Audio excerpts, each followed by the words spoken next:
Jesus is our pioneer.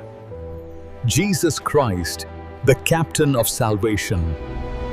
நிருபத்தை நாம் திருப்பிக் கொள்வோம். எபிரேயர்களின் நிருபம் 2வது அதிகாரம்.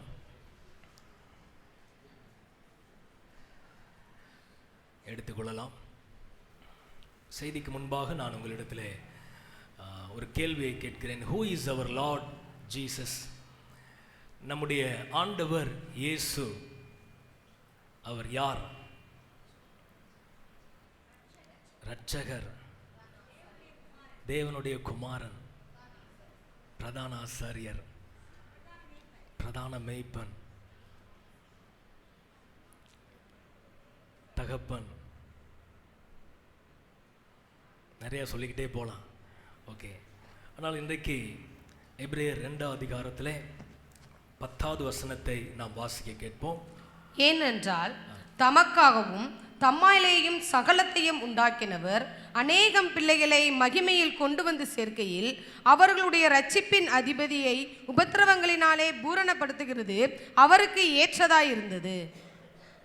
இங்கே வாசிக்கிறோம், இயேசு கிறிஸ்து இரட்சிப்பின் அதிபதி என்று எழுதியிருக்கிறது. இயேசு கிறிஸ்து இரட்சிப்பின் அதிபதி. ஆண்டவராகிய இயேசு கிறிஸ்து அவர் தேவகுமாரன், அவர் தேவன், அவர் கர்த்தர், அவரே வார்த்தை, அவரே சிருஷ்டிகர், அவரே எல்லாவற்றையும் தாங்குபவர், எல்லாருக்கும் மேலான நாமமுடையவர். இதெல்லாம் இயேசுவை குறிப்பது போல இயேசு கிறிஸ்துவை குறித்து வேதம் சொல்லுகிற ஒரு காரியம் என்னவென்றால், he is the pioneer of our salvation. He is our pioneer. இயேசு கிறிஸ்து அவர் இரட்சிப்பின் அதிபதியாயிருக்கிறார். அல்லேலூயா. இயேசுவே அதிபதி. ஆமென். எல்லாரும் சொல்லுவீங்களா? இயேசுவே அதிபதி. பின்னாடி இருக்கிறவங்களாம் சொல்லுங்க, இயேசுவே அதிபதி, நம்முடைய இரட்சிப்பின் அதிபதி. ஆமென். அதிபதி என்று வேதம் சொல்லுகிறது, இரட்சிப்பின் அதிபதி. இந்த அதிபதி என்பதற்கு ஆங்கிலத்தில் அநேக வார்த்தைகள் சொல்லப்படுகிறது. Is our pioneer, captain, founder, perfect leader போன்ற வார்த்தைகள் எல்லாம் அதிபதி என்பதற்கு சொல்லப்படுகிறது. பைனியர் என்றால் the one who go before and make the way for others to follow. யாருமே போக முடியாத ஒரு இடத்திற்கு ஒருவர் முன்பாக சென்று பாதைகளை ஏற்படுத்துகிறவர் தான் அதிபதி. வழியை ஏற்படுத்துகிறவர் தான் அதிபதி. ஆமென். நம்ம ஆண்டவர் கூட நமக்கு முன்னே சென்று கோணலானவைகளை எல்லாம் செவ்வையாக்குகிற தேவன். ஆமென். இயேசு கிறிஸ்து மனுக்குலத்திற்காக அவர் வந்து, இந்த மனுக்குலம் கோணலாயிருந்த, இந்த மனுக்குலம் இருளாயிருந்த, மனுக்குலம் சாபமாயிருந்த இந்த மனுக்குலத்திற்காக அவர் முன்னே வந்து எல்லா கோணலானவைகளையும் அவர் செவ்வையாக்கி இருக்கிறார். ஆமென். இயேசு கிறிஸ்து அவர் முன்பாக வந்து நமக்காக யாவையும் செய்து முடித்திருக்கிறார். Price the Lord. ஊழியத்தில் கூட இந்த வார்த்தையை பயன்படுத்துவோம், பைனியரிங் மினிஸ்ட்ரீஸ் என்று சொல்லுவோம். பைனியரிங் மினிஸ்ட்ரீஸ் அப்படின்னா ஆண்டவரை அறியாத ஜனங்கள் மத்தியிலே, சுவிசேஷம் சொல்லப்படாத இடங்களிலே ஒருவர் முன்பாக சென்று அந்த ஜனங்களுக்கு ஆண்டுடைய வழியை ஆயத்தப்படுத்தி ஒரு கூட்டத்தை ஆண்டவரிடத்திலே சேர்ப்பார்கள். அதுதான் பயனியரிங் மினிஸ்ட்ரி என்று சொல்லுவோம். அதே போல நம்முடைய இரட்சிப்பின் அதிபதி அவர் நமக்காக இந்த பூமியிலே வந்து அவர் நமக்காக யாவையும் செய்து முடித்திருக்கிறார். அல்லேலூயா. ஆண்டவர் செய்து முடித்த காரியங்கள், இயேசு கிறிஸ்து இரட்சிப்பின் அதிபதியாய் அவர் நமக்காக செய்த காரியங்களை நான் உங்களோடு இந்த எபிரேயர் 2வது அதிகாரத்திலிருந்து நான் உங்களோடு பேச இருக்கிறேன். எத்தனை பேர் உற்சாகமாக இருக்கிறீங்க? எத்தனை பேர் வாஞ்சையோடு இருக்கிறீங்க? எத்தனை பேர் வசனம் கேட்க ஆசையா இருக்கிறீங்க? கர்த்தர் நம்மோடு பேசுவாராக. அல்லேலூயா. எபிரேயர்களின் நிருபம் 2வது அதிகாரத்திலே முதல் 4 வசனங்களை நாம் வாசிக்க கேட்கலாம். ஆகையால் நாம் கேட்டவைகளை விட்டு விலகாதபடிக்கு அவைகளை மிகுந்த ஜாக்கிரதையாய் கவனிக்க வேண்டும். ஏனெனில் தேவதூதர் முதலாய் சொல்லப்பட்ட வசனத்திற்கு விரோதமான எந்த செய்கைக்கும் கீழ்ப்படியாமைக்கும் நீதியான தண்டனை வரத்தக்கதாக அவர்களுடைய வசனம் உறுதிப்படுத்தப்பட்டிருக்க, முதலாவது கர்த்தர் மூலமாய் அறிவிக்கப்பட்டு பின்பு அவரிடத்தில் கேட்டவர்களாலே நமக்கு உறுதியாக்கப்பட்டதும் அடையாளங்களினாலும் அற்புதங்களினாலும் பலவிதமான பலத்த செய்கைகளினாலும் தம்முடைய சித்தத்தின்படி பகிர்ந்து கொடுத்த பரிசுத்த ஆவியின் வரங்களினாலும் தேவன் தாமே சாட்சி கொடுத்ததுமாய் இருக்கிற இவ்வளவு பெரிதான ரட்சிப்பை குறித்து நாம் கவலையற்றிருப்போமானால் தண்டனைக்கு எப்படி தப்பித்துக் கொள்ளுவோம்? ஆமென். நம்முடைய அதிபதி அவர் என்ன செய்தார் என்றால், அவர் மிகப்பெரிய ரட்சிப்பை நமக்கு உண்டு பண்ணினார். மனுக்குலத்திற்காக ஒரு பெரிய ரட்சிப்பை அவர் ஏற்படுத்தினார். த கிரேட் சால்வேஷன். மனுக்குலத்தை அழிவின் பாதையிலிருந்து அவர்களை ரட்சித்தார். அந்த ரட்சிப்பு பெரிதான ரட்சிப்பு. The great salvation. Praise the lord. இப்போ அந்த முதல் வசனத்தை பாருங்க. அந்த வசனம் இப்படி துவங்குகிறது, ஆகையால் அப்படின்னு ஆரம்பிக்குது. எப்படி ஆரம்பிக்குது? ஆகையால் அப்படின்னா ஒரு மேட்டரை ஏற்கனவே சொல்லியிருக்கிறாங்க. அதை சொன்னதுனால தான் அதுக்கடுத்து இப்படி சொல்லுவாங்க, ஆகையால், ஆக அப்படி சொல்லுவாங்க இல்லையா? அப்போ முதல் அதிகாரத்தில் என்ன சொல்லப்பட்டது? இயேசு கிறிஸ்து தேவதூதர்களை விட அவர் பெரியவர், தேவதூதர்களை விட அவர் மேன்மையானவர். அதையெல்லாம் நம்ம தியானித்தோம். ஆகவே நாம் கேட்டவைகளை விட்டு விலகாதபடிக்கு அவைகளை மிகுந்த ஜாக்கிரதையாய் நாம் கவனிக்க வேண்டும். நாம் கேட்டவைகள் என்றால் நாம் எதை கேட்டிருக்கிறோம் என்றால் சுவிசேஷத்தை கேட்டிருக்கிறோம். நாம் எதை கேட்டோம்? நமக்கு சுவிசேஷம் சொல்லப்பட்டது, காஸ்பல் நமக்கு சொல்லப்பட்டது. இயேசுதான் வழி, இயேசுதான் இரட்சகர், இயேசுதான் ஜீவன், இயேசுவே சத்தியம். அவரை நாம் விசுவாசிக்கும் பொழுது நம்முடைய வாழ்க்கையிலே பாவ மன்னிப்பும் நித்திய ஜீவனும் நமக்கு உண்டாயிருக்கிறது என்பதை நாம் கேட்டோம். அவரை நாம் பற்றி கொண்டோம். நாம் கேட்ட இந்த சுவிசேஷத்தை விட்டு நம்முடைய வாழ்க்கையிலே நாம் ஒரு நாளும் விலகவே கூடாது. Price the Lord. நாம் கேட்ட சுவிசேஷத்தை விட்டு நம்ம கொஞ்சம் கூட என்ன செய்யக்கூடாது? விலகவே கூடாது. விலகாதபடிக்கு அவைகளை மிகுந்த ஜாக்கிரதையாய் கவனிக்க வேண்டும். நம் பெற்றுக்கொண்ட சுவிசேஷத்தை, நமக்கு சொல்லப்பட்ட அந்த காஸ்பலை நாம் ரொம்ப ஜாக்கிரதையாக என்ன செய்யணும்? கவனிக்கணும். அல்லேலூயா. பக்கத்தில் பார்த்து கேளுங்க, நீங்கள் எப்படி கவனிக்கிறீங்க? மிகுந்த ஜாக்கிரதையாய் கவனியுங்கள். Price the Lord.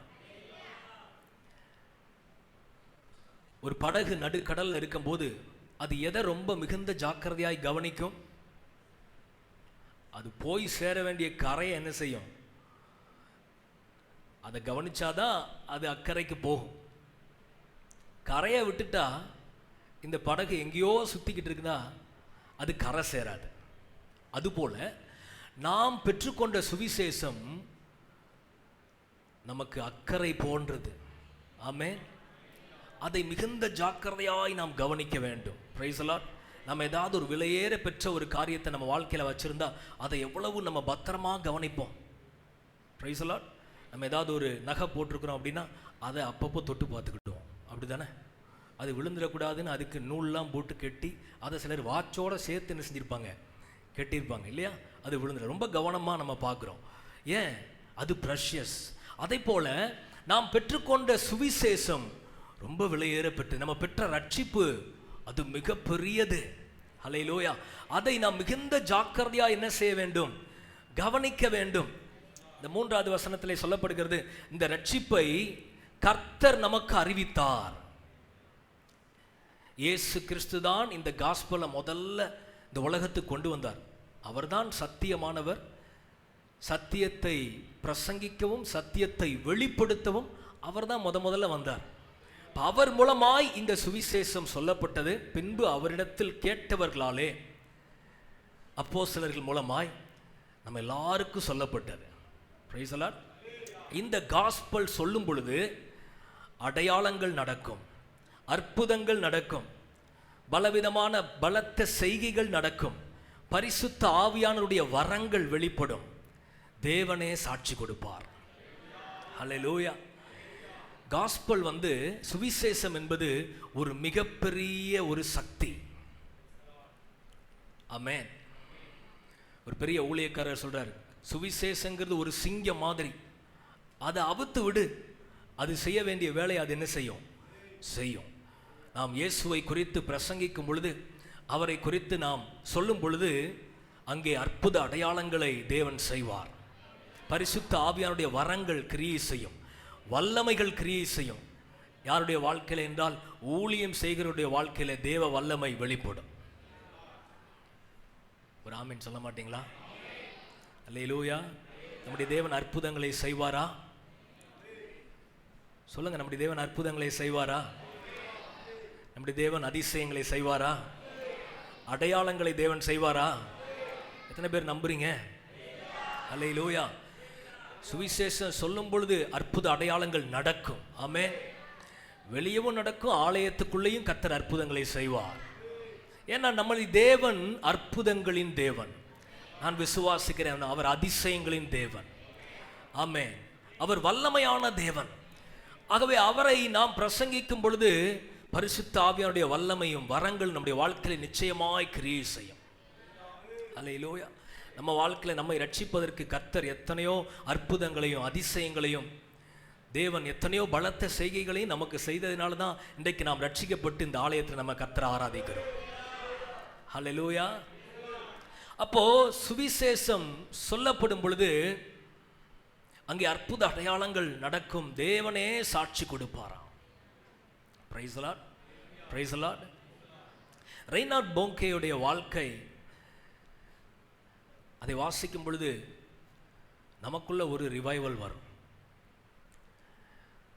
ரெய்னார்ட் போங்கே தேவ மனிதர், அவருக்கு தேவன் ஆப்பிரிக்கா தேசத்தை குறித்து ஒரு தரிசனம் கொடுத்தார். ஒரு நாள் அவருடைய தரிசனத்தில் பார்க்கிறார், அந்த ஆப்பிரிக்கா தேசம் முழுவதும் இயேசுவின் இரத்தத்தினால் அப்படியே கழுவப்படுவதை அவர் கண்டாராம்.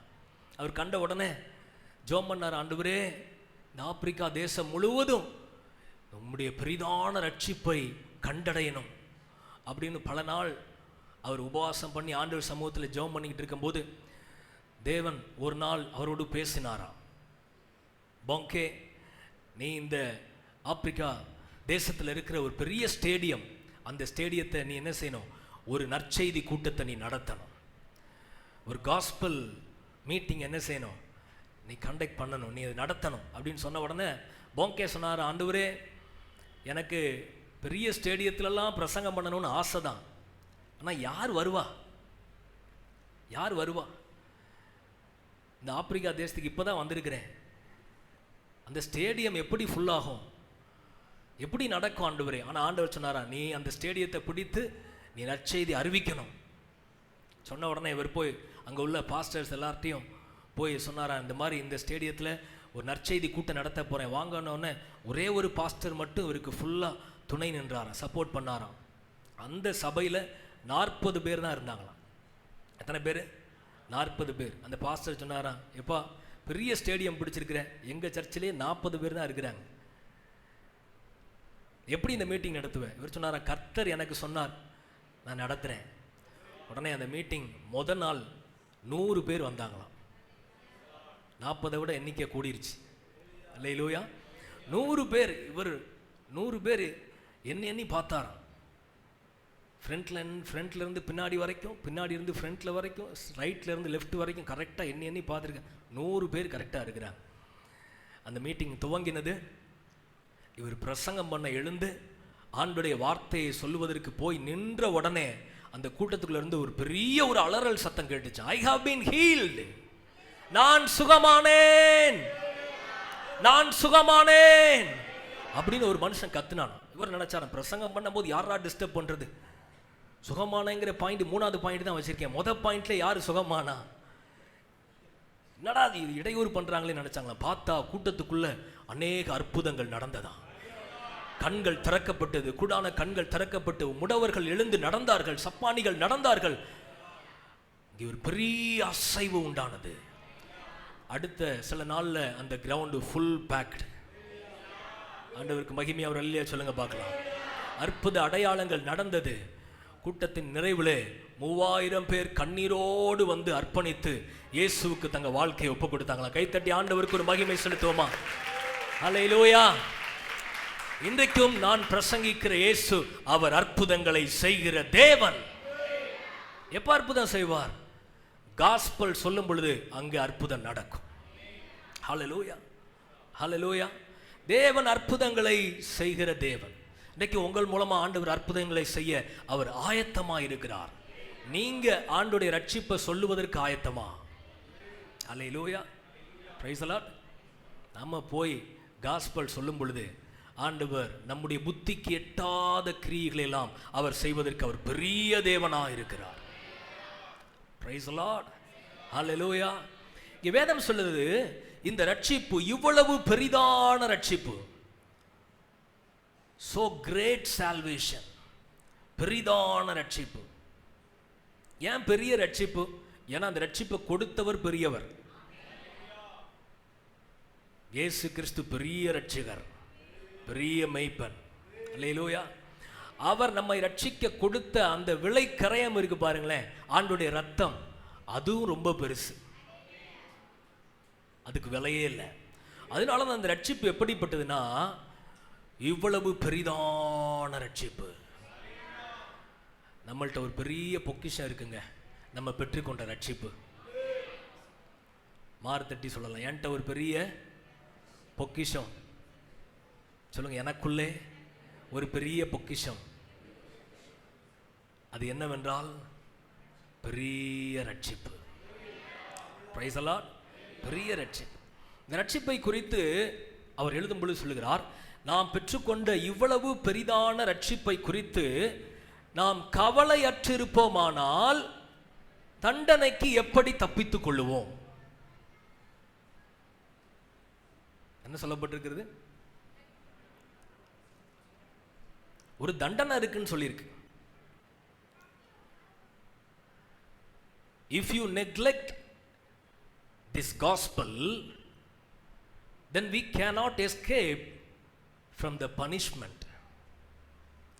வேதம் தண்டனையை குறித்து சொல்லுகிறது. எப்பொழுது இந்த விலையேற பெற்ற பெரிதான ரட்சிப்பை ஒரு மனிதன் தன்னுடைய வாழ்க்கையில ஏற்றுக்கொள்ளாமல் அதை புறக்கணித்து தள்ளும் பொழுது அவன் தப்பித்துக்கொள்ள வழியே இல்லை, அங்கே தண்டனை மாத்திரமே இருக்கிறது. Price the Lord. இந்த தண்டனையை குறித்து இன்றைக்கு பார்த்தீங்கன்னா 2 எக்ஸ்ட்ரீமாக பிரசங்கம் பண்ணிடுவாங்க. நல்லா கவனிங்க. இது முதல் 2வது வசனத்திலிருந்து நீங்கள் கவனிச்சிங்கன்னா அவர் சொல்லுவார், ஏனெனில் தேவதூதர் மூலமாய் சொல்லப்பட்ட வசனத்துக்கு விரோதமான எந்த செய்கைக்கும் கீழ்ப்படியாமைக்கும் நீதியான தண்டனை வரத்தக்கதாக அவர்களுடைய வசனம் உறுதிப்படுத்தப்பட்டிருக்க. அல்லேலூயா. 2வது வசனத்தில் என்ன சொல்றார்? தேவதூதர்கள் மூலமாய் ஒரு வசனம் கொடுக்கப்பட்டது. அது என்னது? நியாயப்பிரமாணம். உபாகமம் 33வது அதிகாரம் 2வது வசனத்தை வாசிங்க. கர்த்தர் சீனாயிலிருந்து எழுந்தருளி சேயீரிலிருந்து அவர்களுக்கு உதயமானார். பாரான் மலையிலிருந்து பிரகாசித்து 10,000 பரிசுத்தவான்களோட பிரசன்னமானார். 10,000 பரிசுத்தவான்களோட அவர்களுக்கு பிரசன்னமானார். அவர்களுக்காக அக்கினிமயமான பிரமாணம் அவருடைய வலது கரத்திலிருந்து புறப்பட்டது. அக்கினிமயமான பிரமாணம் அவருடைய வலது கரத்திலிருந்து புறப்பட்டது. பழைய ஏற்பாட்டிலே நியாய பிரமாணம் கொடுக்கப்பட்ட பொழுது 10,000 பரிசுத்தவான்கள், அது யார்னா ஏஞ்சல்ஸ், தேவதூதர்களின் சேனையோடு வந்து தேவன் அந்த நியாய பிரமாணத்தை என்ன செய்தார்? கொடுத்தார்.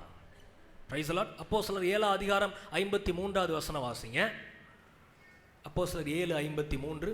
தேவதூதரை கொண்டு நீங்கள் நியாய பிரமாணத்தை பெற்றிருந்தும் அதை கைக்கொள்ளாமற் போனீர்கள் என்றான். தேவதூதர்களை கொண்டு நியாய பிரமாணத்தை பெற்றார்கள். நியாயப்பிரமாணம் ஆண்டவர் கொடுக்கும்போது கூட யார் இருந்தா? தேவதூதர்கள். கலாத்தியர் 3:19 பாருங்க, பவுல் என்ன சொல்லுகிறார்? அப்படியானால் நியாயப்பிரமாணத்தின் நோக்கம் என்ன? வாக்குத்தத்தத்தை பெற்ற சந்ததி வருமளவும் அது அக்கிரமங்கள் நிமித்தமாக கூட்டப்பட்டு தேவதூதரை கொண்டு மத்தியஸ்தன் கையிலே கட்டளையிடப்பட்டது. பாருங்க, தேவதூதரை கொண்டு மத்தியஸ்தன் மோசே கையிலே இந்த நியாயப்பிரமாணம் கொடுக்கப்பட்டது. அப்ப பழைய ஏற்பாட்டில் உள்ள அந்த நியாயப்பிரமாணத்துக்கு ஒரு மனிதன் கீழ்ப்படியாமல் அதை புறக்கணித்தால் அங்கே தண்டனை இருந்தது. ஆண்டவர் பிரமாணத்தை கொடுக்கும்போதே சொன்னார், இதை செய்தால் நீ பிழைப்பாய். Price the Lord. அதுக்கே தண்டனை இருந்தது. அப்போ அடுத்து அப்படியே நம்ம சுவிசேஷத்தை பார்க்கிறோம். எபிரேயர்ல தொடர்ந்து அப்படி கவனிக்கும் பொழுது, கர்த்தர் மூலமாய் அறிவிக்கப்பட்ட இந்த சுவிசேஷம், இயேசு கிறிஸ்து தேவதூதரை விட மேலானவர், இரக்கமுள்ளவர், மனதுருக்கமுள்ளவர், நீதியுள்ளவர், பரிசுத்தமுள்ளவர், தேவதூதரை விட பெரியவர். அவர் வந்து நமக்காக எல்லாவற்றையும் செய்து முடித்து இந்த சுவிசேஷத்தை மனுக்குலத்திற்காக அவர் இலவசமாய் கொடுத்திருக்கிறார். யார் ஒருவர் இந்த சுவிசேஷத்தை விசுவாசித்து ஏற்றுக்கொள்கிறார்களோ அவர்களுக்கு ஆக்கினை தீர்ப்பு இல்லை. கரம் உயர்த்தி ஒரு ஆமென் சொல்லுங்களேன். சுவிசேஷத்தை ஏற்றுக்கொண்டவங்கலாம் ஒரு அல்லேலூயா சொல்லுங்க. சில கை உயர்லையே. ஆண்டவர் ஏற்றுக்கொண்டவங்களாம் ஒரு அல்லேலூயா சொல்லுங்க. இயேசுவுக்கு தன் வாழ்வை ஒப்பு கொடுத்தவங்களாம் ஒரு அல்லேலூயா சொல்லுங்க. பக்கத்தில் பார்த்து சொல்லுங்க, நமக்கு தண்டனை இல்லை. பயப்படாம சொல்லுங்க, நமக்கு தண்டனை இல்லை. நீங்க நரகம் போவீங்களா? போக மாட்டீங்களா? சொல்லுங்க, போக மாட்டேன். Price the Lord. ஆனால் 2 எக்ஸ்ட்ரீமாக பிரசங்கம் பண்ணியிருந்தாங்க. ஒரு குரூப் எதுக்கெடுத்தாலும் தண்டனையவே பிரசங்கம் பண்ணுவாங்க இல்லையா? வெளியில காஸ்பல் சொல்லும் போது என்ன சொல்லுவோம்? எப்பா எல்லாருக்கும் ஒரு ஒரு வாழ்க்கை இருக்கிறது, நித்தியம் இருக்கிறது. ஒன்று பரலோகம், இன்னொன்று நரகம்.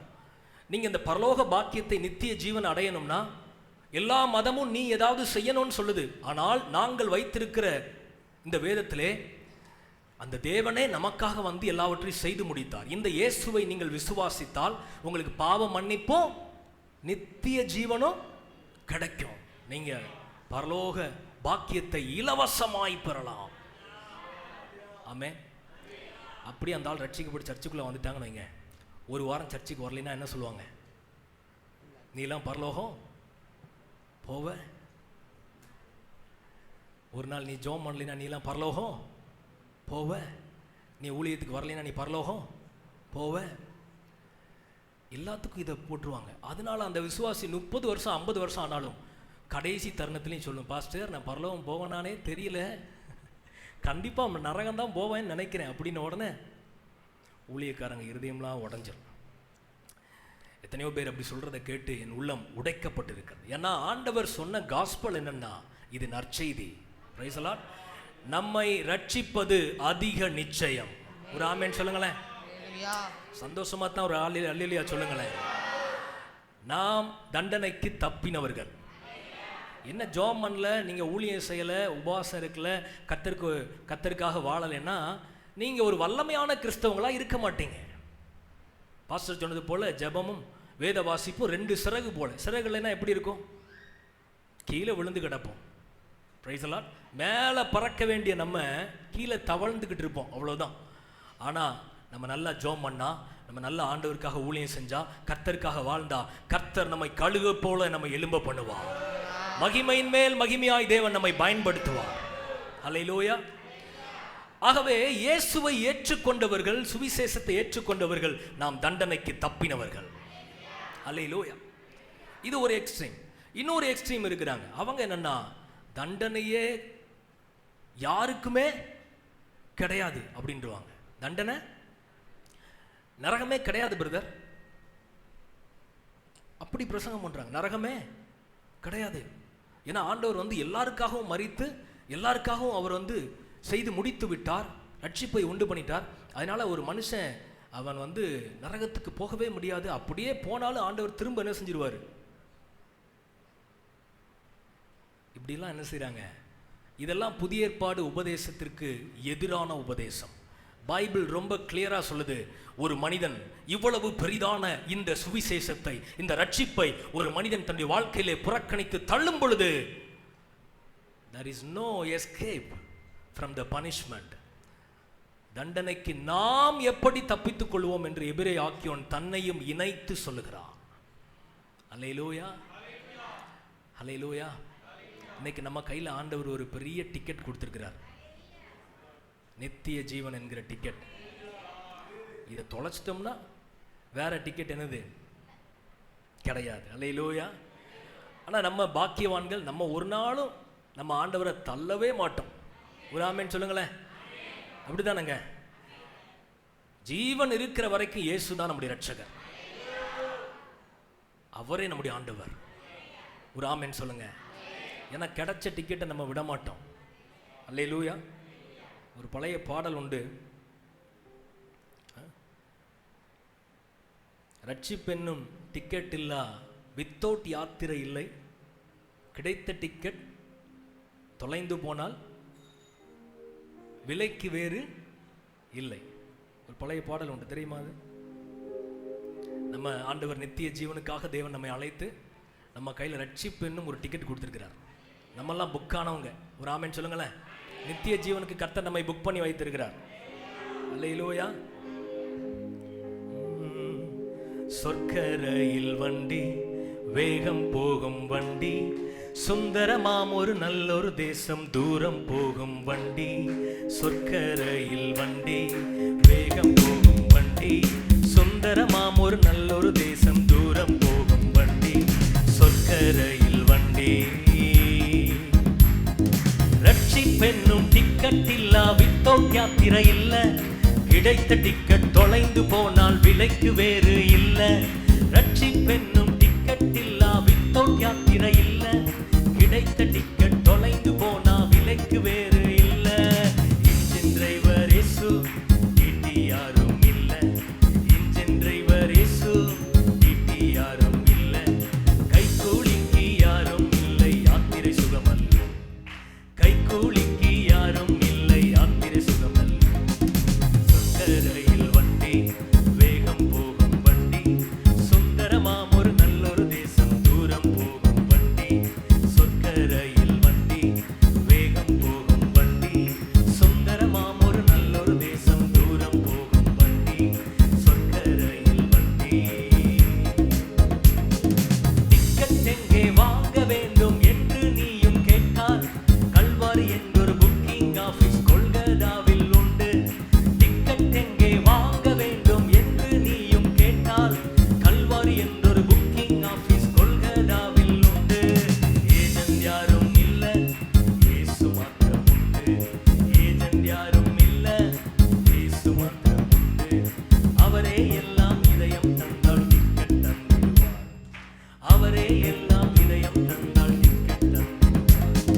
சொர்க்கரையில் வண்டி, வேகம் போகும் வண்டி, சுந்தரமாம் ஒரு நல்லொரு தேசம், தூரம் போகும் வண்டி. சொர்க்கரையில் வண்டி, வேகம் போகும் வண்டி, சுந்தரமாம் ஒரு நல்லொரு தேசம், தூரம் போகும் வண்டி. சொர்க்கரையில் வண்டி. அல்லேலூயா. எல்லாரும் டிக்கெட் வச்சிருக்கீங்களா? பக்கத்தில் பார்த்துக்கங்க, டிக்கெட் வச்சிருக்கீங்களா? ட்ரெயின் ரெடி ஆயிருச்சு. அல்லேலூயா. நம்ம டிக்கெட்டை மிஸ் பண்ணிடவே கூடாது. Price the Lord. நமக்கு கிடைச்ச டிக்கெட்டை பத்திரமா வச்சுக்கணும். ஏன்னா இந்த ரட்சிப்பு அவ்வளவு பெரிதான ரட்சிப்பு. இந்த ரட்சிப்பு நம்முடைய சொந்தக்காரங்கள்ட்ட இல்லைங்க, நம்முடைய பந்தங்கள்கிட்ட இல்லை. அழிவு நோக்கி போய்கிட்டு இருக்கிறாங்க. நம்முடைய இன ஜன பந்துகள்கிட்ட இல்லை, எல்லாம் தண்டனையை நோக்கி போய்கிட்டு இருக்கிறாங்க, அழிவை நோக்கி போய் கொண்டு இருக்கிறாங்க. வாழுகிற வாழ்க்கையிலையும் வெறுமையாக இருக்கிறாங்க, சமாதானம் இல்லாமல் இருக்கிறாங்க, இருளோடு இருக்கிறாங்க. இந்த ரட்சிப்பு அவங்களுக்கும் கிடைக்கணும். நம்முடைய தேசத்தில் எத்தனையோ பேர் இந்த ரட்சிப்பு இல்லாமல் இருக்கிறாங்க. நம்முடைய பட்டணத்தில் எத்தனையோ பேர் தண்டனைக்கு நேராக இருக்கிறாங்க, அழிவை நோக்கி இருக்கிறாங்க, சமாதானம் இல்லாமல் இருக்கிறாங்க. கர்த்தருடைய இந்த பெரிய ரட்சிப்பு நம்முடைய சொந்தங்களுக்கும், நம்முடைய பந்தங்களுக்கும், நம்முடைய தேசத்துக்கும், நம்முடைய வாழுகிற இந்த பட்டணத்துக்கும் கிடைக்கணும். எத்தனை பேர் வாஞ்சிக்கிறீங்க? எத்தனை பேர் விரும்புறீங்க? ஒரு விசை கூட உங்க வலது கரத்தை உயர்த்தி ஆண்டவரை நோக்கி பார்த்தப்பா, எங்க சொந்தங்கள் எல்லாம் ரட்சிங்க ஆண்டவரே. ஆண்டவரை நோக்கி பார்த்து இருதயத்திலிருந்து சொல்லுவீங்களா, ஆண்டவரே என்னுடைய சொந்தங்களை எல்லாம் ரட்சிப்பீராக, என்னுடைய விருதுநகர் பட்டணத்தில் இருக்கிறவர்களை எல்லாம் ரட்சியும் ஆண்டவரே, எங்கள் தேசத்தில் இருப்பவர்கள் எல்லாம் ரட்சியும் ஆண்டவரே. உடைய பெரிதான ரட்சிப்பு எங்களுடைய பட்டணம் முழுவதும் வருவதாக. அல்லேலூயா, அல்லேலூயா. எல்லாம் தண்டனை நோக்கி போய் கொண்டிருக்கிறார். ஆனால் கர்த்தர் நல்லவர். அவர் நம்மை அந்த தண்டனையிலிருந்து தேவன் நம்மை ரட்சித்து நம்மை மீட்டெடுத்து தேவன் நம்மை அவருடைய பிள்ளையாய் மாற்றி இருக்கிறார். Price the Lord. இரண்டாவது, இந்த அதிபதி நமக்கு செய்த காரியம் நமக்கு பெரிய ரட்சிப்பை தந்தது மாத்திரமல்ல, நமக்கு பெரிய மகிமையை வைத்திருக்கிறார்.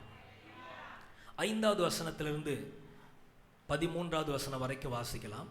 இனி வரும் உலகத்தை குறித்து பேசுகிறோமே, அதை அவர் தூதர்களுக்கு கீழ்ப்படுத்தவில்லை. ஒரு இடத்திலே ஒருவன் சாட்சியாக, மனுஷனை நீர் நினைக்கிறதற்கும் மனுஷனுடைய குமாரனை நீர் விசாரிக்கிறதற்கும் அவன் எம்மாத்திரம்? அவனை தேவ தூதரிலும் சற்று சிறியவனாக்கினீர். மகிமையினாலும் கனத்தினாலும் அவனுக்கு முடிசூட்டி உம்முடைய கரத்தின் கிரியைகளின் மேல் அவனை அதிகாரியாக வைத்து சகலத்தையும் அவனுடைய பாதங்களுக்கு கீழ்ப்படுத்தினீர் என்று சொன்னான். சகலத்தையும் அவனுக்கு கீழ்ப்படுத்தினார் என்கிற விஷயத்தில் அவர் அவனுக்கு கீழ்ப்படுத்தாத பொருள் ஒன்றுமில்லை. அப்படி இருந்தும் இன்னும் அவனுக்கு சகலமும் கீழ்ப்பட்டிருக்க காணோம். என்றாலும் தேவனுடைய கிருபையினால் ஒவ்வொருவருக்காகவும் மரணத்தை ருசி பார்க்கும்படிக்கு தேவ தூதரிலும் சற்று சிறியவராக்கப்பட்டிருந்த இயேசு மரணத்தை உத்தரித்தது நிமித்தம் மகிமையினாலும் கனத்தினாலும் முடிசூட்டப்பட்டதை காண்கிறோம். ஏனென்றால் தமக்காகவும் தம்மாலேயும் சகலத்தையும் உண்டாக்கினவர் அநேக பிள்ளைகளை மகிமையில் கொண்டு வந்து சேர்க்கையில் அவர்களுடைய ரட்சிப்பின் அதிபதியை உபத்திரவங்களினாலே பூரணப்படுத்துகிறது அவருக்கு ஏற்றதாய் இருந்தது. ஆமென். இங்கே நாம் கவனிக்கிறோம், இந்த ரட்சிப்பின் அதிபதி அவர் நமக்காக வந்து நம்மை தண்டனையிலிருந்து மீட்டு கொண்டு பெரிய ரட்சிப்பை தந்தார். அது மாத்திரமல்ல, நம்மை எல்லாரும் நம்மை மகிமையிலே கொண்டு போய் சேர்க்கும்படி அவர் வந்தார். Praise the Lord. மகிமையிலே நம்மை கொண்டு சேர்க்க வேண்டும். அதுதான் அந்த ரட்சிப்பினுடைய முழுமை. மகிமையில் நம்மை கொண்டு சேர்க்கிற அதிபதி, the great glory, அந்த மகிமை வந்து பெரிதான மகிமை. Price the Lord. பெரிதான மகிமை. 5வது வசனத்திலிருந்து பார்க்கும் பொழுது, இனி வரும் உலகத்தை குறித்து பேசுகிறோமே என்று இந்த வசனம் சொல்லுகிறது. எதை குறித்து பேசுகிறோம்? பக்கத்தில் பார்த்து கேளுங்க, நீங்க எந்த உலகத்தை பேசுறீங்க? எந்த உலகத்தை பேசுறீங்க? பேசுறோமா? இந்த உலகத்தில் இனி வரும் உலகத்தை பேசுகிற ஒரே ஒரு கூட்டம் நீங்களும் நானும் மட்டும்தான். ஏன்னா உலகத்தில் எல்லாரும் வெந்த திம்போம், விதி வந்தா சாவம், அந்த ஐடியாலஜியில் தான் என்ன செய்கிறாங்க, இருக்கிறாங்க. இந்த வாழ்க்கையே வேண்டாம்ப்பா அப்படின்ட்டு தான் அந்த உலகம் இருக்கு. இதன் நடுவே நீங்களும் நானும் தான். இந்த உலகம் மட்டும் இல்லைப்பா, எங்களுக்கு இன்னொரு உலகம் இருக்கு. இனி வரும் உலகத்தை குறித்து நாம் பேசிக் கொண்டிருக்கிறோம். அந்த உலகம் தேவதூதர்களுக்கு கொடுக்கப்படவில்லை. அதை தேவன் நமக்குத்தான் என்ன செய்தார்? கீழ்ப்படுத்தி இருக்கிறார். நாம் தான் ஒரு நாள் தேவனோடு ஆளுகை செய்ய போகிறோம். Price the Lord. இந்த 6-7 வசனத்தில் சொல்லப்படுகிற வார்த்தைகள் சங்கீதம் 8வது சங்கீதத்திலே 4 முதல் 6 வசனங்கள், சங்கீதம் 8 4 முதல் 6, அந்த வசனம் தான் இங்கே சொல்லப்பட்டிருக்கிறது. இதை நாம் பார்க்கும் பொழுது தாவீது சொன்ன அந்த வார்த்தைகளை எடுத்து எபிரேய ஆக்கியோன் திருச்சபைக்கு சொல்லுகிறார். மனுஷனை நீர் நினைக்கிறதற்கும் மனுஷனுடைய குமாரனை நீர் விசாரிக்கிறதற்கும் அவன் எம்மாத்திரம்? ஆண்டவரை பார்த்து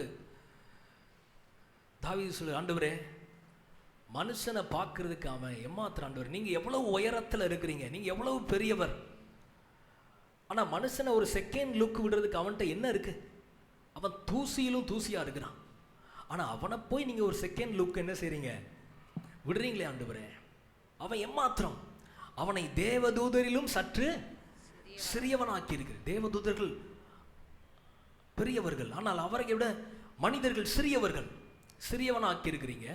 ஆனால் அந்த சிறியவன் கரத்திலே அவனை மகிமையினாலும் கனத்தினாலும் முடிசூட்டி நீர் உருவாக்கின இந்த உம்முடைய கரத்தின் கிரியைகளை எல்லாம் அவனை அதிகாரியாக வைத்து சகலத்தையும் அவனுடைய பாதங்களுக்கு கீழே கீழ்ப்படுத்தியிருக்கிறீங்களே. வாவ்!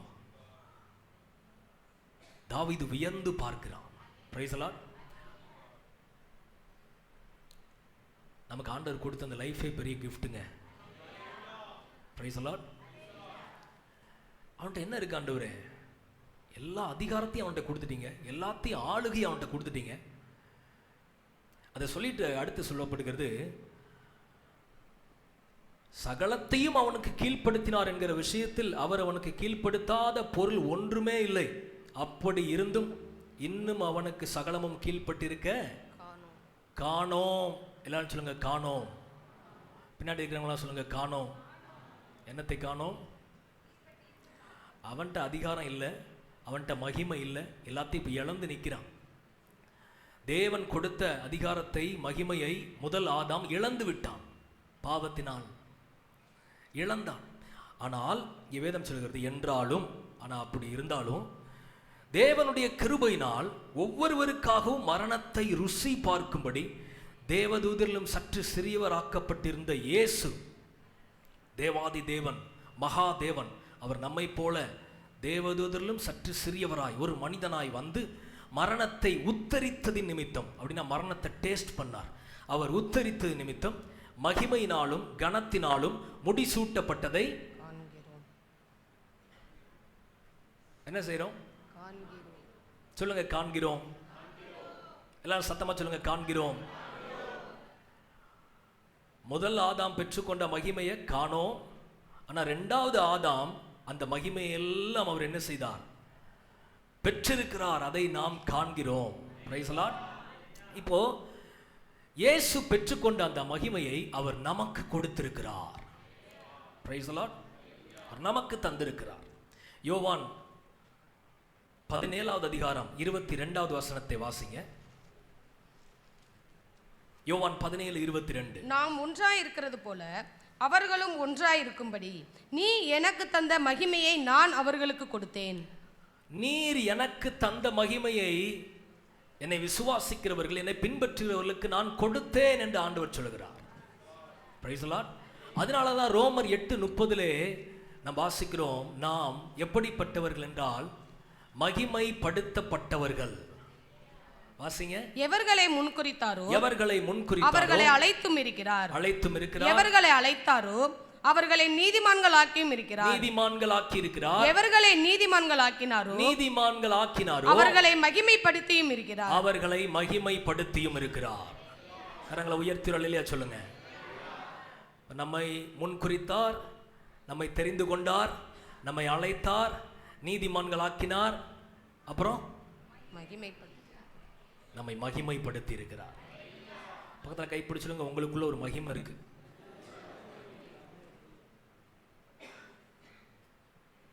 முறைக்காம சொல்லுங்க, உங்களுக்குள்ள ஒரு மகிமை இருக்கு. இப்ப சொல்லுங்க, எனக்குள்ளே ஒரு மகிமை இருக்கிறது. ஆமென். நீங்க ஜெபம் பண்ணா பிசாசு ஓடும். விசுவாசிக்கிறீங்களா? நீங்க ஜெபம் பண்ணா வியாதி சுகமாகும். நீங்க ஜெபம் பண்ணா அற்புதம் நடக்கும். நீங்க ஜெபம் பண்ணா இருதயங்களை கர்த்தர் திறப்பார். நமக்குள்ளே ஒரு மகிமை தேவன் கொடுத்து விட்டார். ஆனா ஃபைனலா ஆண்டவர் மீண்டும் வரும் பொழுது நம்மை முழுமையான மகிமையிலே கொண்டு போய் சேர்க்க போகிறார். Price the Lord. அதைத்தான் இங்க நாம் வாசிக்கிறோம். தொடர்ந்து வாசிக்கும் பொழுது, ஏனென்றால் நாம் பார்த்தோம், ஏனென்றால் தமக்காகவும் தம்மாலேயும் சகலத்தை உண்டாக்கினவர் அநேகம் பிள்ளைகளை மகிமையில் கொண்டு வந்து சேர்க்கணும். அதுக்காகத்தான் அவர் ஒரு பெரிய விளைக்கரையுமே கொடுத்தார், நம்மை மகிமையில கொண்டு வந்து சேர்க்கணும். அதுக்கு அவர் பிறந்தா மட்டும் போதாது, அவர் மரிப்பதும் அவசியம். மரணத்தை ருசி பார்த்தார். ஏன்னா நம்மளை மகிமையில கொண்டு வந்து சேர்க்கணும். ஹல்லேலூயா. அந்த வசனங்களை பார்க்கும் பொழுது எப்படி சேர்ப்பார்னா, நம்மை பரிசுத்தம் செய்கிறவர். Price the Lord. எப்படியெனில் பரிசுத்தம் செய்கிறவரும் பரிசுத்தம் பரிசுத்தம் செய்யப்படுகிறவருமாகிய யாவரும் ஒருவராலே பிதாவாலே உண்டாயிருக்கிறார்கள். இது நிமித்தம் அவர்களை சகோதரர் என்று சொல்ல அவர் வெட்கப்படாமல் என்று சொல்லப்படுகிறது. Price the Lord.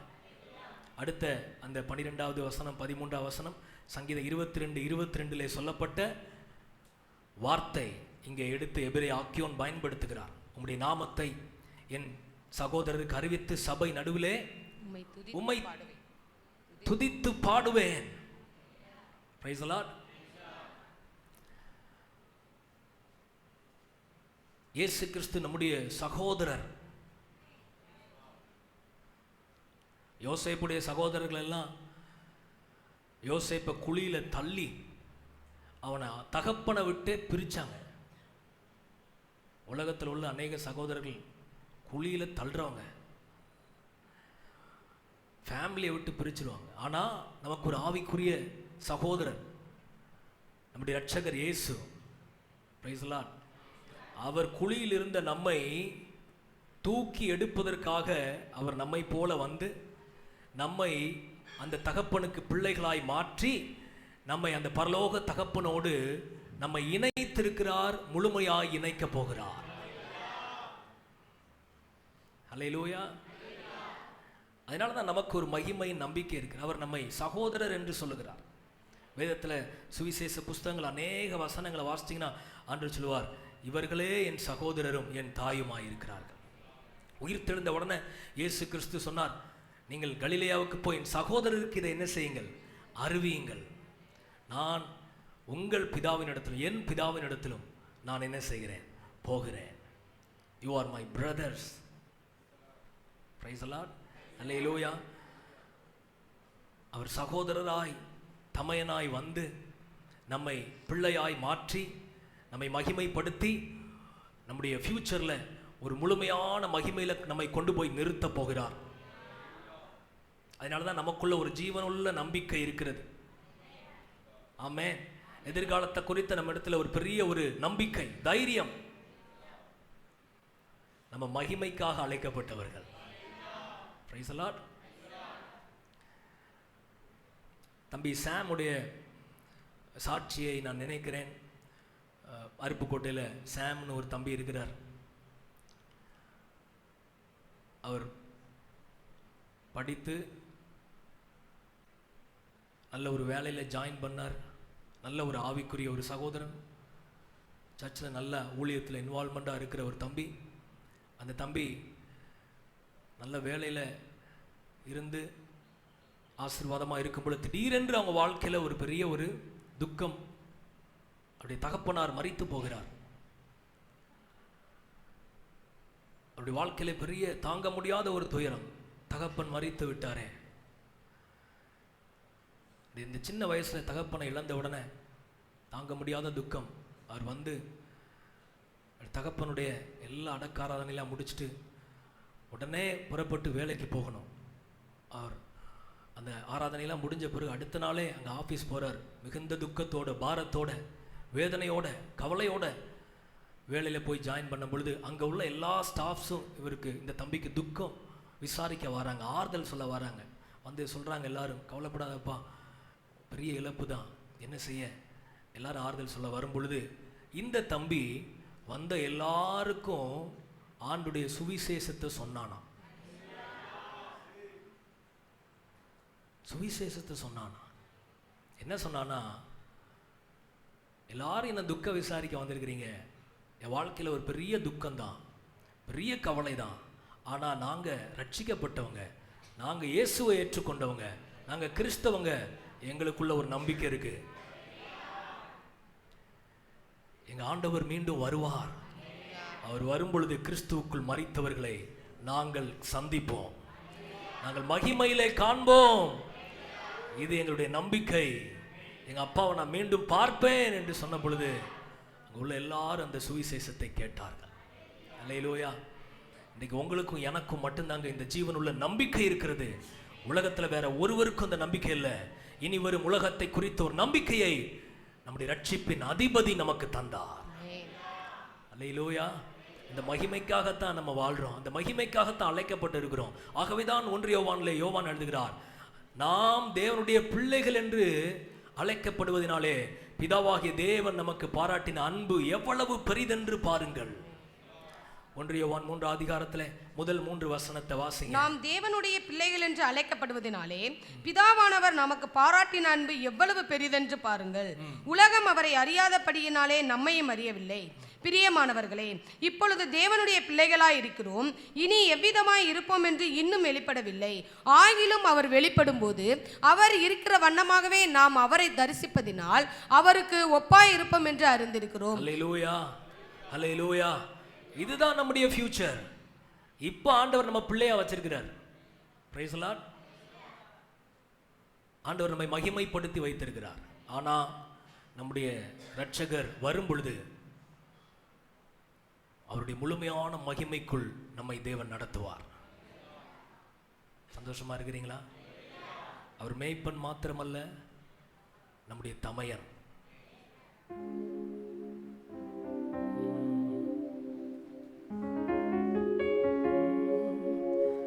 நல்ல மேய்ப்பனாக காத்தார், என்னை தமையனாக கொண்டார், என் நண்பனாக வந்தார், என் தலைவனாக நின்றார்.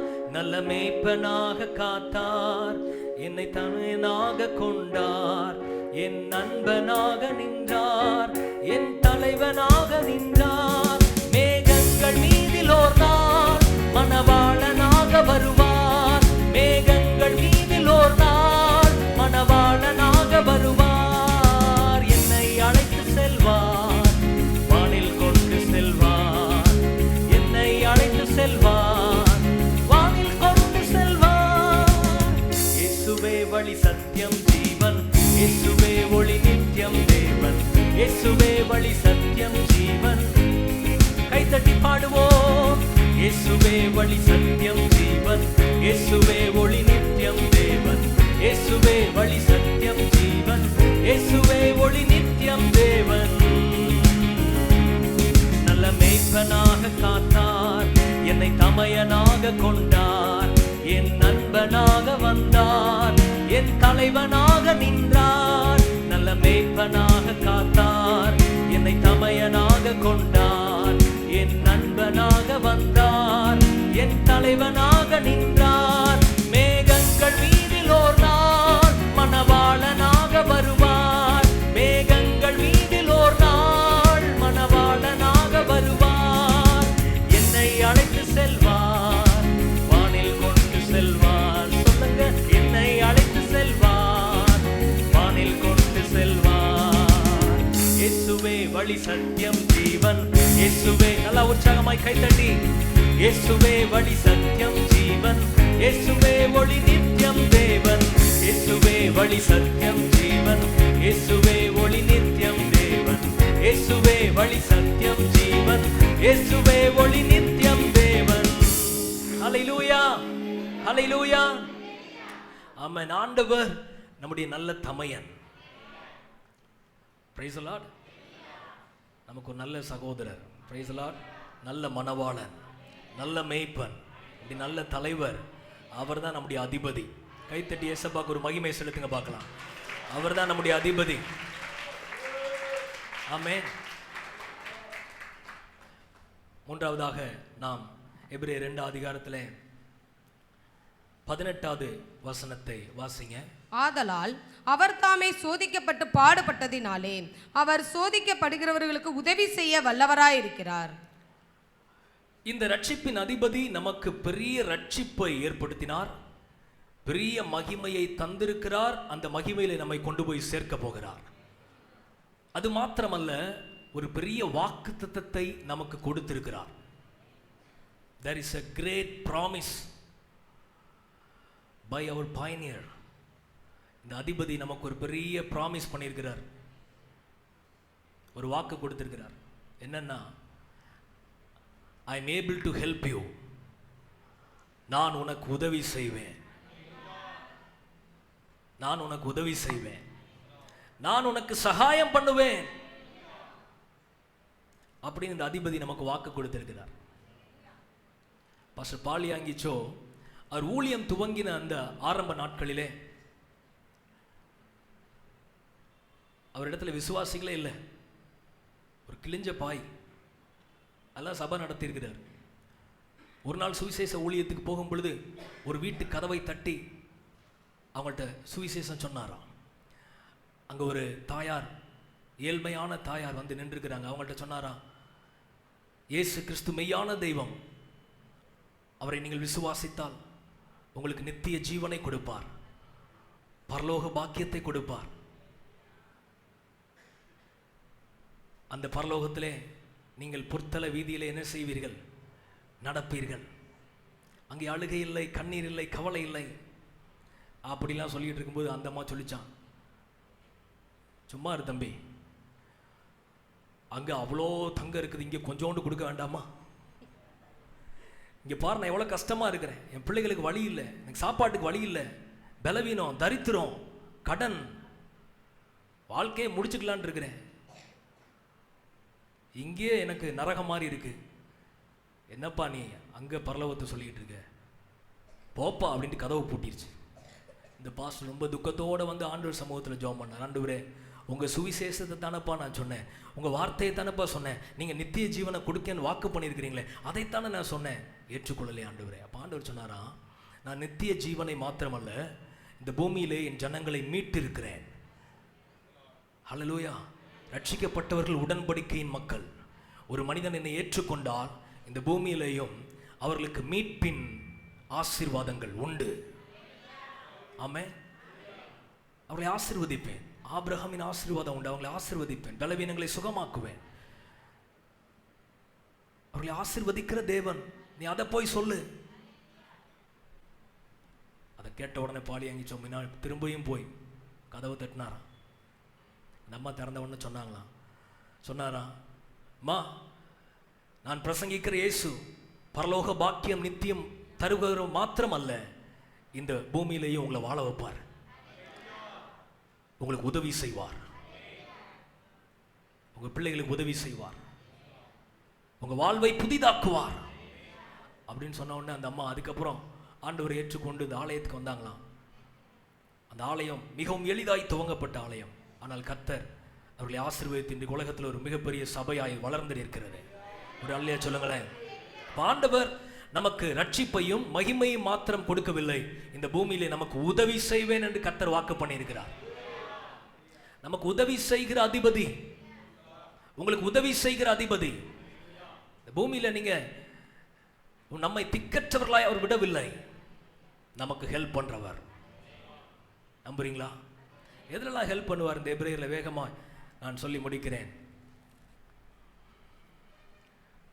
14 இருந்து பாருங்க. ஆதலால் பிள்ளைகள் மாம்சத்தையும் இரத்தத்தையும் உடையவர்களாய் இருக்க அவரும் அவர்களைப் போல மாம்சத்தையும் இரத்தத்தையும் உடையவரானார்.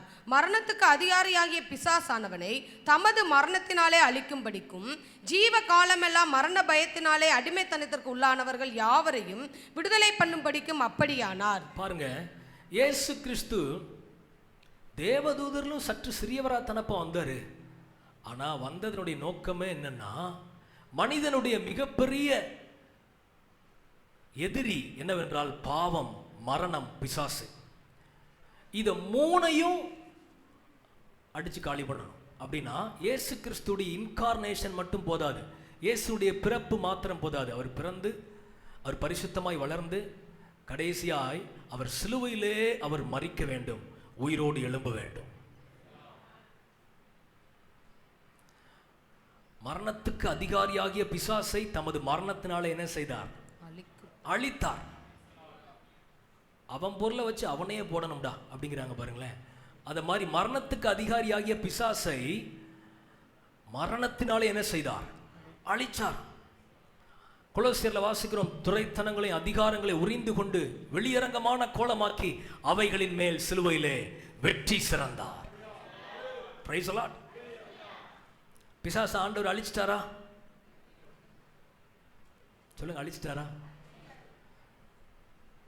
அழிச்சிட்டாரா? இப்பயும் கட்டி ஜோம் பண்ணிட்டு இருக்கிறோமே. என்ன என்ன செய்தார் ஆண்டவர்? அவனுடைய வல்லமைகளை எல்லாம் உரிந்து அப்படி வல்லமைகளை எல்லாம் அவனை அழித்து அவனை டிஸ்ஆர்ம்டு பண்ணிட்டார். Price the Lord. சில நேரம் சில வீட்டில் நாய் கெட்டி கிடக்கும் பாருங்க, பார்க்கறதுக்கு பெரிய நாயா இருக்கும், பயங்கரமாக குலைக்கும். ஆனால் அது கழுத்தில் ஒரு சங்கிலி கெட்டி இருக்கு. அது நம்மளை பார்த்து பயங்கரமாக குலைக்கலாம், ஆனால் அது நம்ம கிட்ட என்ன செய்ய முடியாது, வர முடியாது. அதுக்கு ஒரு லிமிட்டு.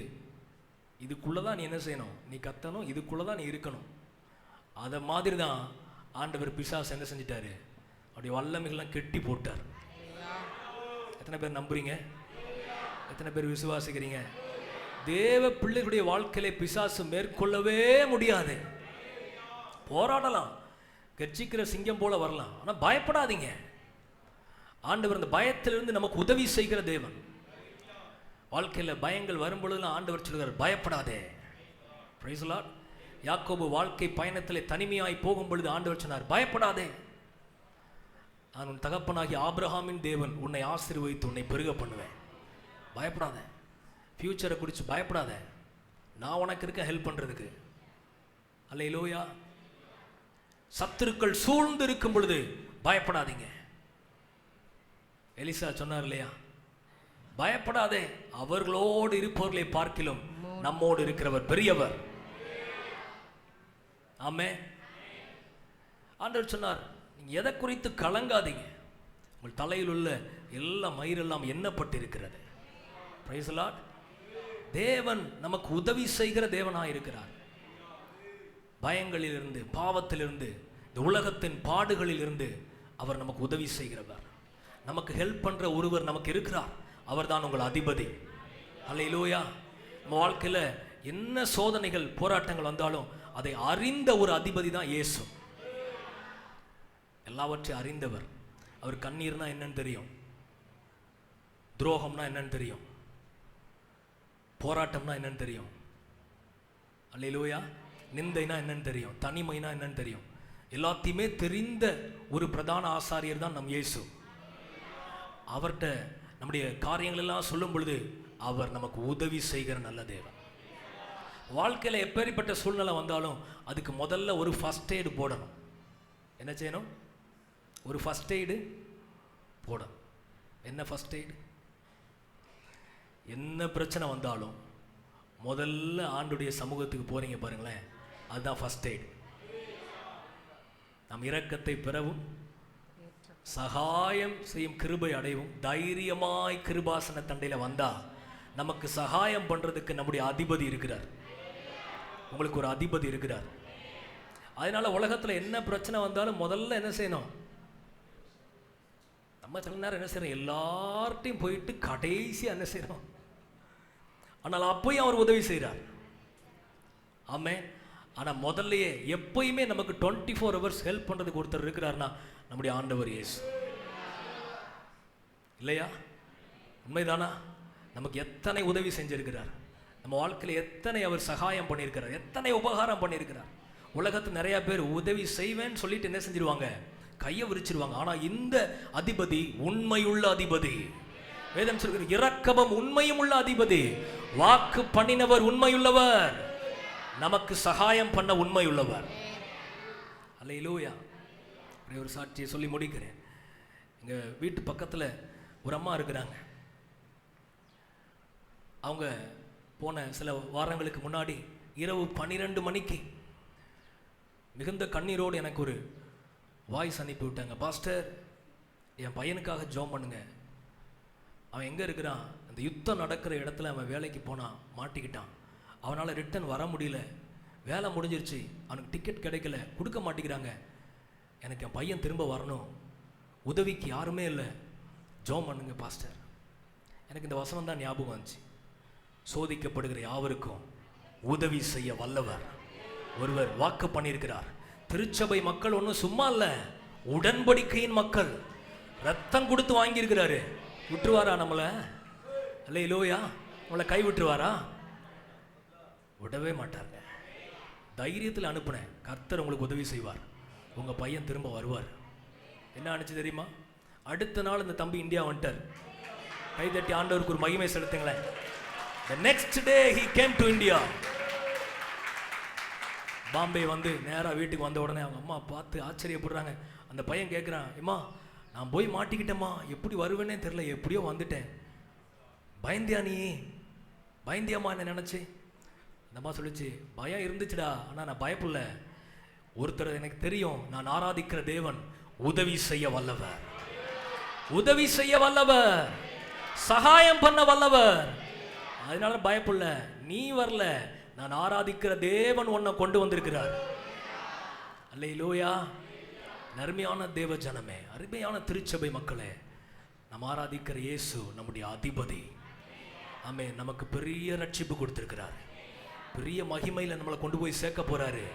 இந்த பூமியிலையும் எல்லா சூழ்நிலையிலையும் நமக்கு உதவி செய்வேன்னு வாக்கு பண்ணியிருக்கிறார். நம்ம எதுக்கு கலங்கணும்? நம்ம எதுக்கு பயப்படணும்? கவலைப்பட வேண்டாம். அவரை துதிச்சுக்கிட்டே இருந்தால் போதும், அவரை உறுதியாய் பற்றி கொண்டால் போதும், பூரண சமாதானத்தோடு நம்மை காத்துக்கொள்வார். ஆமென். நம்ம எல்லாரும் எழுந்து நிற்கலாமா? Thank you Lord. நம்ம எல்லாரும் எழுந்து நிற்போம்.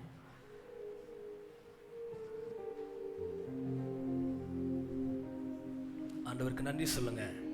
இன்னைக்கு ஆண்டவர் நம்மோடு பேசின வார்த்தைகளுக்காக. இயேசுவே நம்முடைய அதிபதி, நம்முடைய ரட்சிப்பின் அதிபதி, நம்மை முற்றும் முடிய ரட்சிக்க வல்லவர். ஹல்லேலூயா. அவர் நமக்கு கொடுத்திருக்கிற விலையேற பெற்ற ரட்சிப்புக்காக கரங்களை உயர்த்தி ஆண்டவரை ஸ்தோத்திரம் பண்ணுங்க பார்க்கலாம். நம்முடைய ஜீவனை மீட்டு கொண்டிருக்கிறார். அழிவிலிருந்து, படுகொலியிலிருந்து நம்மை மீட்டெடுத்திருக்கிறார். நம்மை பிள்ளைகளாய் மாற்றி இருக்கிறார். நம்மை சகோதரர் என்று அவர் அழைக்கிறார். நம்மை மகிமைப்படுத்தி இருக்கிறார். ஒரு மிகப்பெரிய மகிமைக்குள்ளே நம்மை கொண்டு சேர்க்க இருக்கிறார். இந்த வாழுகிற வாழ்க்கையிலே நம்மை கைவிடுகிறவர் அல்ல, நமக்கு உதவி செய்வேன் என்று வாக்கு பண்ணியிருக்கிறார். உங்க பிள்ளைகளுக்கு உதவி செய்வார். நம்முடைய எதிர்காலத்தில் உதவி செய்வார். நம்முடைய தேவைகளில் உதவி செய்வார். நம்முடைய பலவீனத்தில் உதவி செய்வார். நம்முடைய கண்ணீரில் நமக்கு உதவி செய்வார். நம்முடைய தனிமையில் நமக்கு உதவி செய்வார். அவரே நம்முடைய அதிபதி. அவரே நம்முடைய ஜீவனின் அதிபதி. அவர் எந்தன் சங்கீதமானவர், பலமுள்ள கோட்டையுமா, ஜீவனின் அதிபதியான அவரை ஜீவிய காலமெல்லாம் வாழ்த்திடுவேன். ஜீவனின் அதிபதியான அவரை ஜீவிய காலமெல்லாம். நல்ல கரங்களை தட்டி, அவர் எந்தன் சங்கீதமானவர், பலமுள்ள கோட்டையுமா, ஜீவனின் அதிபதியான அவரை ஜீவிய காலமெல்லாம். நல்ல உற்சாகமாய், ஜீவனின் அதிபதியான ஜீவிய காலமெல்லாம் வாழ்த்திடுவேன். அவர் அந்த சங்கீதமானவர், வானவர் கிறிஸ்து நாமமதை வாழ்நாள் முழுவதும் வாழ்த்திடுவோம்.